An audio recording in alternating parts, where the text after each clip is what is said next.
Ça y est, vous avez signé la promesse de vente, le compromis, vous dites ça y est, tout va bien. Non, ce n'est toujours pas fini.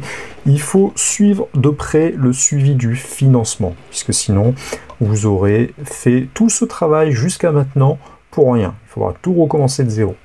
Ça risque d'être assez catastrophique. Donc, lorsqu'on a signé un compromis, une promesse, c'est là où les acheteurs du bien vont faire les démarches. Sans le compromis, toutes les offres, toutes les acceptations potentielles, quand les gens vous ont dit oui, je suis allé voir ma banque, il n'y a pas de problème, c'est ok, tout ça, ça vaut rien du tout. Ça vaut que l'encre sur le bout de papier qui a été fournie.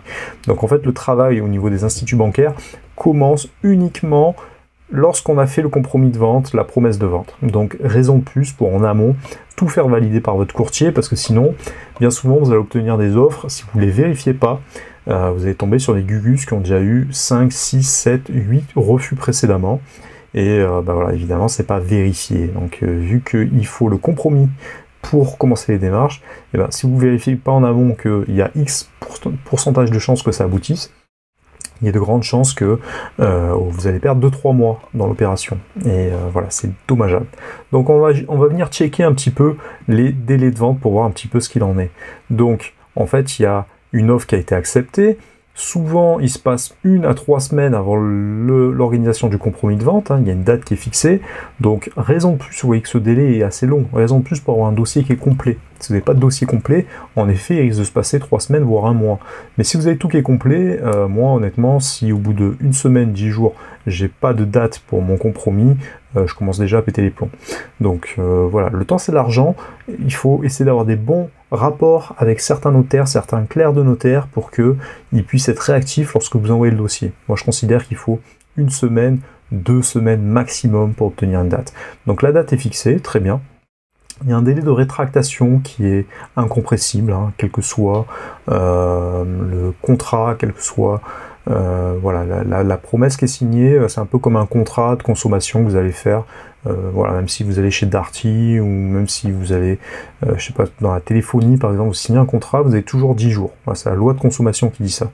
Et même si vous allez chez le notaire, que le notaire vous a tout lu, vous avez quand même 10 jours qui encourent à partir du moment où le dossier est complet. Bien souvent, les compromis de vente, lorsqu'il manque un document, le délai de rétractation ne commence pas tant que l'ensemble des documents n'ont pas été remis par voie électronique, bien souvent, au client.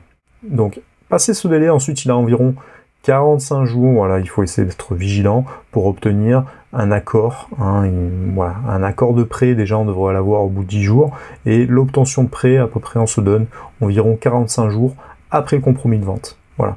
Et souvent, l'acte authentique, c'est 3 mois environ après le compromis de vente. Donc ça, c'est, voilà, grossièrement, c'est les délais qu'on retrouve. Un peu plus précisément, on a le compromis qui est ici. Il y a 10 jours de délai de rétractation. Au bout de 10 jours, c'est la fin du délai. Ensuite, on se laisse, il y a un délai pour les clauses suspensives résolutoires. Donc bien souvent, voilà, il y a quelques clauses qui sont indiquées, tout ce qui a en rapport avec l'urbanisme, etc. Bon voilà, il y a un délai qui est fixé. Et ensuite, vous devez recevoir, au bout de 2 mois, normalement, vous devez avoir reçu et vous devez obtenir de votre acheteur la réception des offres de prêt.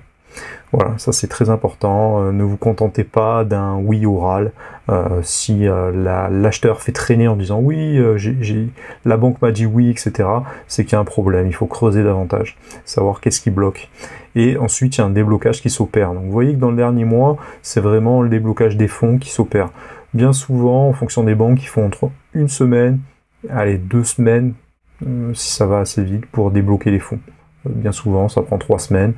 Voilà, parce que les gens ne se pressent pas forcément, et en fonction des banques, si c'est des banques nationales ou régionales, ça peut prendre plus ou moins de temps.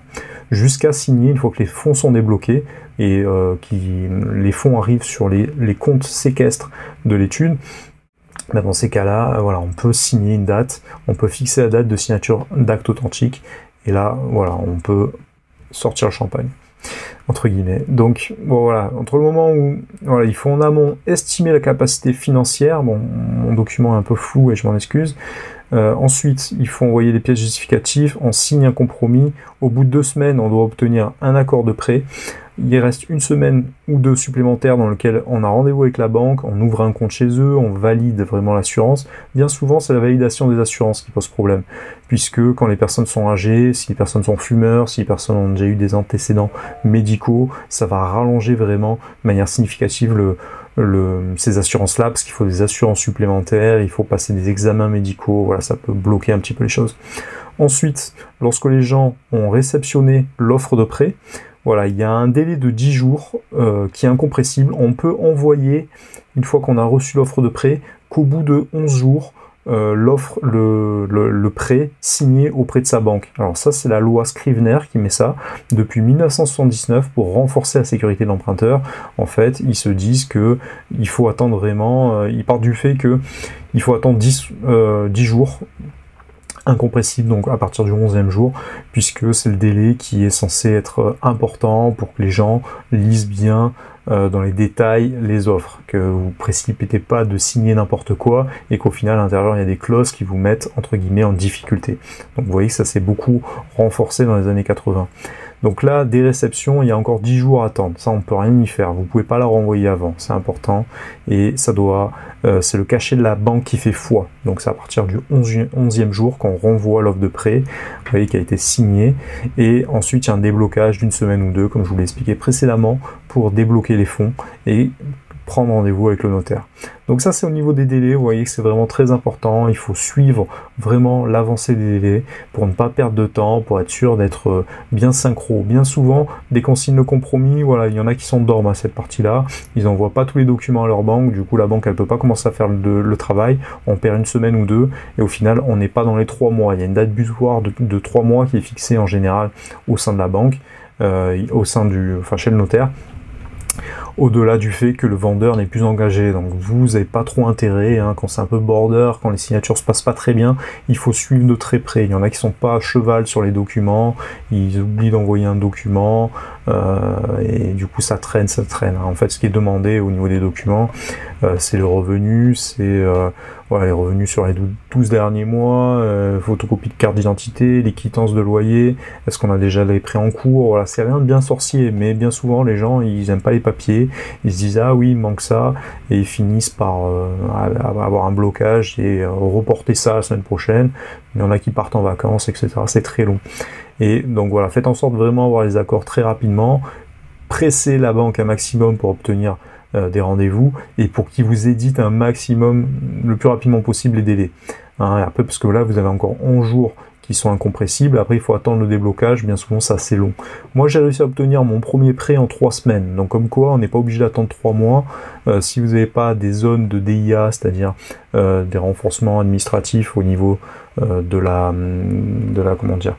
voirie, c'est-à-dire de l'urbanisme, la mairie qui pourrait avoir des droits de préemption au niveau des zones, ça arrive dans certaines zones tendues. À Marseille c'est le cas, j'imagine à Paris aussi. Les banques ne répondent pas, donc il faut attendre. Dans ces cas-là, quand c'est un DIA qui est renforcé, il faut attendre au moins 2 mois. Bon, si c'est pas le cas, on a un DIA simple, on peut signer au bout de 1 mois. Donc bien souvent, on peut réduire vraiment considérablement tous ces délais, mais reste à vous, c'est votre devoir vraiment de suivre de près toute l'avancée du dossier. Bien souvent, quand on signe le compromis, on se dit ah c'est bon, on n'a plus rien à faire, machin, on n'a pas envie d'emmerder nos acheteurs et nos vendeurs, mais le vendeur, lui, il attend, il va vous reprocher si vous faites pas ce travail-là, qu'il y a un manquement, il va vous le reprocher, et l'acheteur, pareil. Retenez que les acheteurs, c'est un peu comme les enfants, ils ont besoin d'être cadrés. C'est pas forcément leur métier, ils vous disent oui, t'inquiète, je gère, mais au final, ils comprennent pas grand-chose souvent, donc c'est à vous de les encadrer, c'est à vous de leur tirer leurs oreilles. Parce que bien souvent, les acheteurs, pareil, ils n'osent pas demander auprès de leur banque, ils n'osent pas mettre la pression à leurs conseillers. Voilà, ça paraît bête, mais on se dit que le banquier, c'est quelqu'un de notoire, on n'ose pas, c'est un peu comme le notaire, on n'ose pas lui dire dépêche-toi, on n'ose pas lui imposer des comptes, mais c'est ce qu'il faut faire en réalité. Tout en restant, en gardant une certaine cordialité, bien évidemment. On va pas commencer à avoir des rapports tendus avec son conseiller bancaire, alors qu'on commence pas encore à travailler avec lui. Mais vous devez quand même faire preuve d'exigence, puisque c'est une réciprocité. Vous attendez autant de eux que eux attendent de vous. Donc voilà, il faut se mettre sur une bonne échelle de valeur pour que tout se passe bien. Donc c'est important de garder ces délais en tête, histoire de faire en sorte que le délai soit le délai d'obtention du prêt ou le délai de la signature de l'acte authentique après le compromis soit qu'une formalité et que ça se passe très bien. Voilà, il suffit juste d'être vigilant. Mettez-vous des alertes sur votre téléphone au niveau des délais. Essayez de vous rappeler que voilà, au bout d'un mois, les gens doivent avoir déposé leur dossier. Au bout de 2 mois, ils doivent avoir un accord et avoir l'édition le plus rapidement possible pour débloquer au bout de 3 mois dans les délais impartis. Voilà, je vous donne rendez-vous pour la prochaine vidéo. C'était la vidéo sur les délais de vente.